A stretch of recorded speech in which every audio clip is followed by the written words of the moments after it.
Cantonment ward 7 Lal Bazar ప్రాంతం అండి. ఎంతో చరిత్ర గల అమ్మవారు లాల్ బజార్ మహంకాళి అమ్మవారు.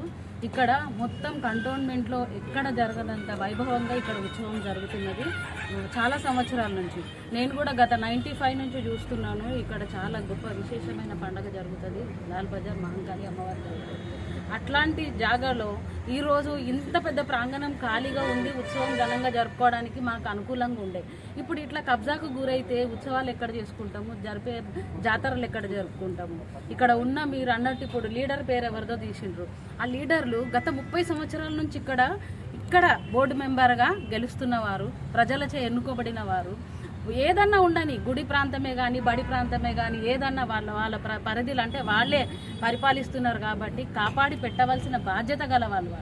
అంతేగాని దొరికింది కదా అని చెప్పి కొనుక్కుంటాము, చీప్గా దొరుకుతుంది, లేకపోతే ఎవరి దగ్గరనో ఎట్లనో పేపర్లు రెడీ చేయించుకొని మాకు కావాలి ఈ జాగా అనడం ఎంతవరకు సమంజసం అనేది మిమ్మల్ని ఈరోజు అడుగుతున్నాను నేను. ఎందుకంటే ఎప్పుడైనా కానీ ఒక ఏరియాలో ఒక లీడర్ ఉన్నాడు, ప్రజలు ఎన్నుకుంటున్నారంటే ఎందుకు ఎన్నుకుంటారు?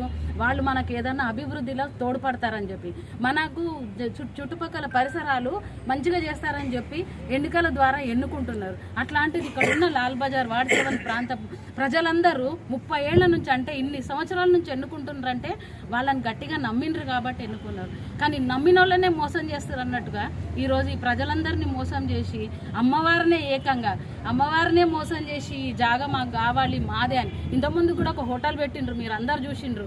మరి అది వచ్చి గుల్లగొట్టిండ్రు. అప్పుడు ఒరిజినల్ డాక్యుమెంట్స్ లేకుండానా వాళ్ళకి?